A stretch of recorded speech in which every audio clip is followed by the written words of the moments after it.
Let's switch gears now and talk about this massive Supreme Court decision came in on Friday that annulled the federal election in the riding of Terrebonne.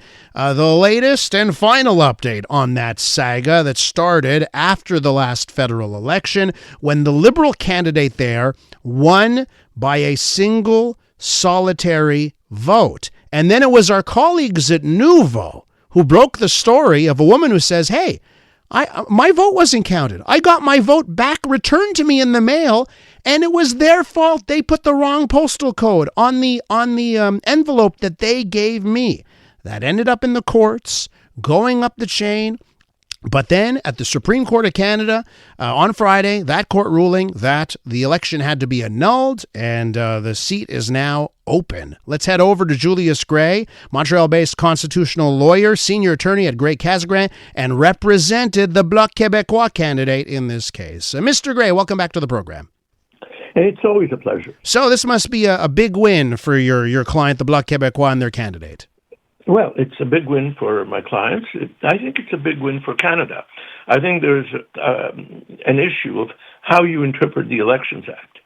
And the problem is elections it's not directly a charter issue in this case, but elections are guaranteed under Section 3 of the Charter. Elections, the right to be a candidate, the right to vote. So you have to interpret things in accordance with charter values. And to my mind, in any case, my fight was no technicalities. There was a person who wanted to vote through the fault of Elections Canada, but I'm not even sure that the fault of Elections Canada is that important.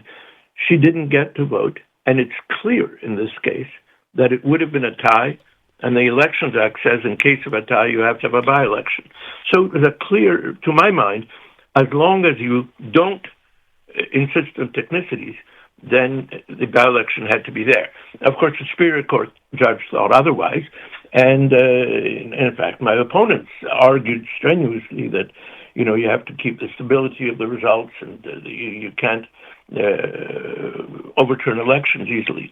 However, in the history of Canadian jurisprudence, I think maybe once or twice an election was overturned before, so there's no real danger of an orgy of litigation after every federal election.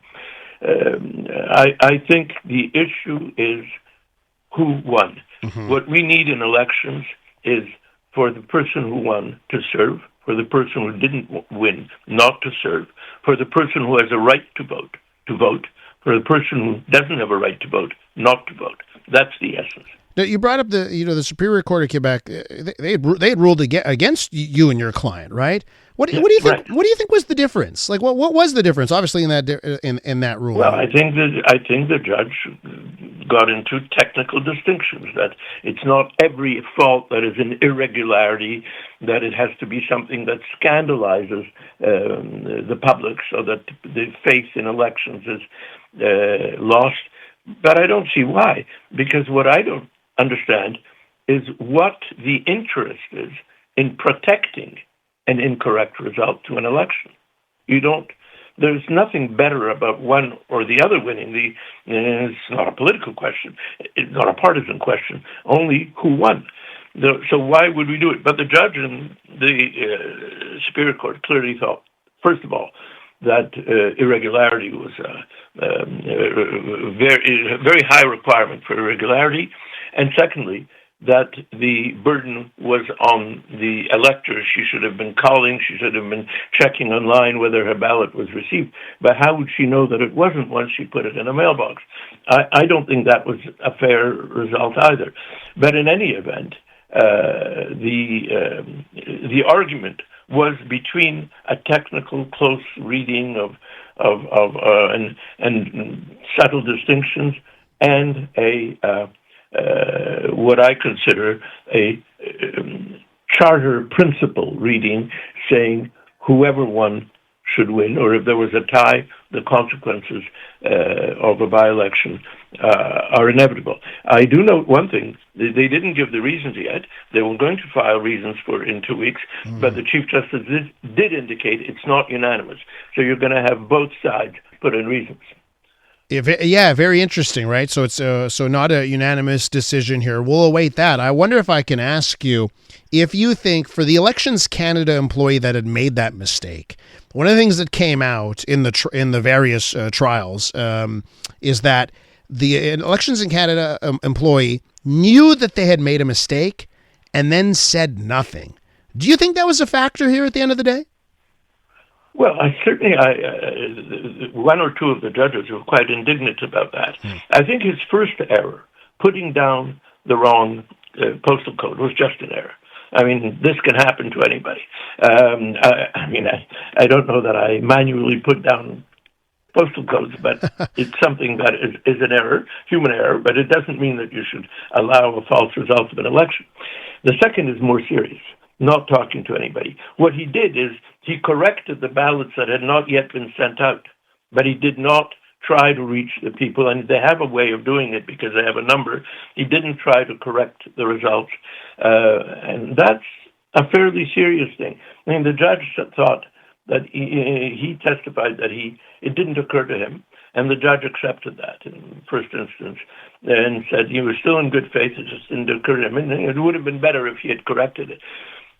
I actually suspect that he simply hoped that all these things would arrive and that there would be no problem. He wouldn't have to admit it. That sounds likely to me. Now, I'm not. This is not a trial of this gentleman, and I don't believe that there is a criminal or a disciplinary thing that's necessary. He made a mistake, and the mistake turned out to be costly and time-consuming, but it's not a reason to preserve his mistake and to keep the unelected member in the House. I wonder if we could have just a quick word on the speed of this case, because now we're in a scenario where someone, what was the MP for Terrebonne for quite some time and now has lost her job on the fly.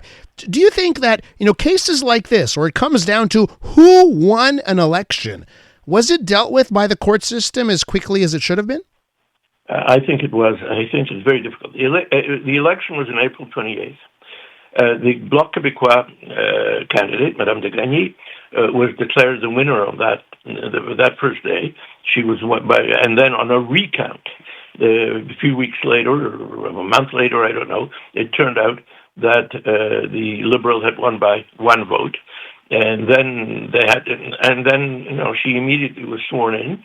So it would have been late May, etc. Then you went to Superior Court, but you had to have a hearing. There were all the people who testified, the gentleman who made the mistake, his supervisor, the candidates, and so on. You can't do it in 2 days. That's one of the problems. People always complain about the law's delays, and I agree. The law's delays should not be 7 or 8 years, but they weren't. But you have to take the time necessary to hear everybody and to do everything. It can't be done overnight.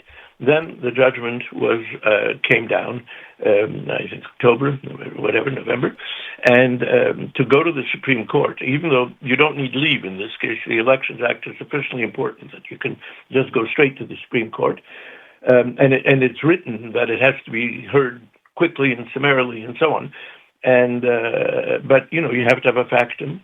You have to have, there were a number of parties. There was the Director General of Elections. There was the candidates. There was a Conservative candidate who participated in the hearing.